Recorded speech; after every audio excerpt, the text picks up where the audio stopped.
O Senhor esteja convosco, Ele está no meio de nós. Proclamação do Evangelho de Jesus Cristo segundo João.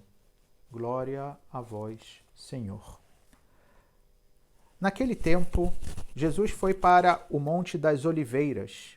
De madrugada, voltou de novo ao templo. Todo o povo se reuniu em volta dele. Sentando-se, começou a ensiná-los. Entretanto, os mestres da lei e os fariseus trouxeram uma mulher surpreendida em adultério. Colocando-a no meio deles, disseram a Jesus: Mestre, esta mulher foi surpreendida em flagrante adultério. Moisés na lei mandou apedrejar tais mulheres. Que dizes tu?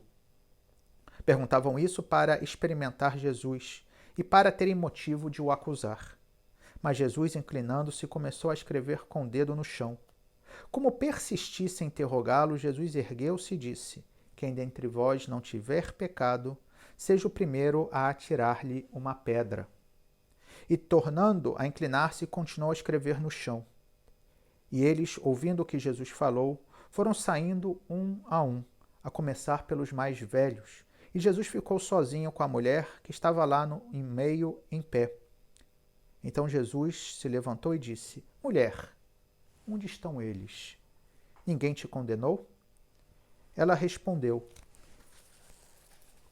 Ninguém, Senhor. Então Jesus lhe disse: Eu também não te condeno. Podes ir, e de agora em diante não peques mais. Palavra da salvação. Glória a vós, Senhor. As leituras que acabamos de escutar certamente são um pouco longas, sobretudo a primeira leitura do livro de Daniel. Contudo, com essa história tão rica de detalhes, de como aqueles dois anciãos, que tinham a função de ser juízes, no momento no qual o povo passava por uma grande dificuldade, a cena se dá no período no qual o povo de Israel estava exilado na Babilônia. Estavam longe de sua terra, estavam no momento no qual se sentiam oprimidos num país estrangeiro. E aqueles homens, cuja missão era julgar segundo a lei de Deus, se pervertem, se deixam levar por uma paixão desordenada e, completamente tomados pelo desejo, acabam querendo fazer com que uma jovem, bela, casada, de nome Susana, fosse cometer pecado com eles. E eles armam toda uma situação para deixá-la num modo tal qual não poderia dizer não aos avanços pecaminosos deles. Porém, ela resiste, confia em Deus e prefere morrer com a desonra entre os homens do que ofender a Deus. E de fato, aqueles juízes perversos, encarquilhados no mal, como diz o texto, acabam convencendo o povo de que a pobre Susana era uma adúltera. Porém, Deus vem em socorro daquela pobre mulher e inspira com a ação do Espírito Santo ao jovem Daniel. E esse então demonstra o erro, mas bem a perversa mentira com que aqueles homens queriam condenar a casta Susana.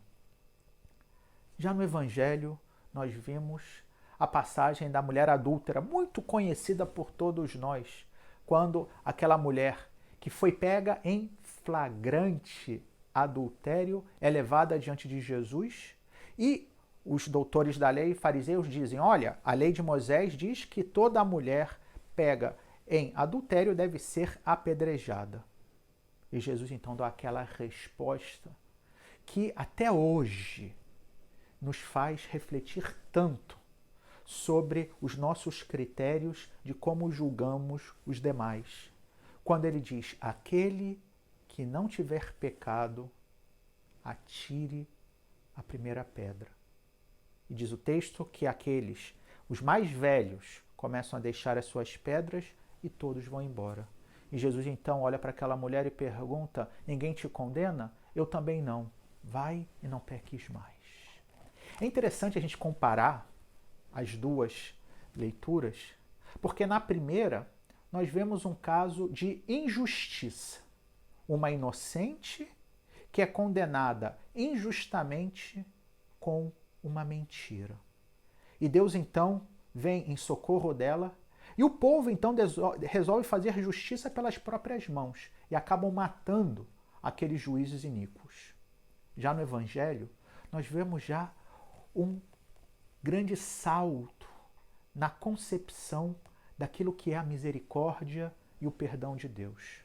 Se na primeira leitura era uma mulher inocente condenada por um adultério que nunca existiu, no Evangelho nós vemos uma mulher verdadeiramente adúltera, que não é que estava sendo acusada com engano, não, era uma pecadora. Havia cometido um crime e um pecado. E ela é levada diante de Jesus. Porém, se Daniel propunha a justiça, Jesus propõe, sobretudo, a misericórdia, o perdão, a possibilidade de recomeçar. Jesus, no fundo, ensina que todos nós merecemos uma chance de sermos melhores, de experimentar um amor gratuito, que é aquele que Deus tem por nós, um amor que não condena, mas um amor que perdoa, e a partir da experiência desse amor infinito, decidir mudar de vida. Porém, as leituras também nos colocam diante daqueles que defendem, em primeiro lugar, Daniel, que sai em defesa de uma mulher que estava sendo condenada injustamente, e Jesus, que oferece o perdão à pecadora. E aqui é algo para que reflitamos. Não somente não devemos condenar os demais pelos seus erros. Sim, todo mundo erra. Alguns erram de forma mais grave, outros menos grave. E não se trata aqui de dizer que as pessoas que cometem crimes, sobretudo, não devem ser condenadas, não devem pagar pelos seus crimes. Não se trata disso. Se trata de não fazer com que essas pessoas eternamente, pelo menos aqui na Terra, né, durante a sua vida terrena, sejam sempre tratadas como criminosos, como pecadores. E mesmo que eles tenham que cumprir os seus deveres para com a justiça dos homens, que possam, ao menos de nós cristãos, receber a misericórdia, receber um tratamento conforme a sua dignidade de filho de Deus. Mas, além disso, nós temos que procurar sempre ajudar os demais a experimentarem essa misericórdia. Devemos ser instrumentos da misericórdia. Muitas vezes o que a gente faz é apontar o dedo. Muitas vezes o que a gente faz é dizer, olha, eu não sou como esses. Sim, o mundo está cheio de gente que infelizmente caminha longe de Deus. O mundo está infelizmente cheio de pessoas que se entretêm no mal e que querem levar outras pessoas para o mau caminho. Sim, é verdade. Mas o que Deus nos pede hoje é que não apontemos o dedo, mas que amemos essas pessoas, que as ajudemos a se corrigir, sem sombra de dúvida, porque o erro deve ser corrigido, mas que seja corrigido não com violência, não com agressão, não com a lei de talhão, olho por olho, dente por dente, mas com amor, com misericórdia, com perdão. Perdão esse que aprendemos de Deus, que, como o Salmo diz, é o nosso pastor, aquele que nos conduz por veredas verdejantes, aquele que, mesmo que caminhemos pelo vale da escuridão, não vai deixar que nenhum mal aconteça na nossa vida. E por isso, com essa certeza de que Deus nos ama, nós procuramos também amar os nossos irmãos e irmãs. Louvado seja nosso Senhor Jesus Cristo. Para sempre seja louvado.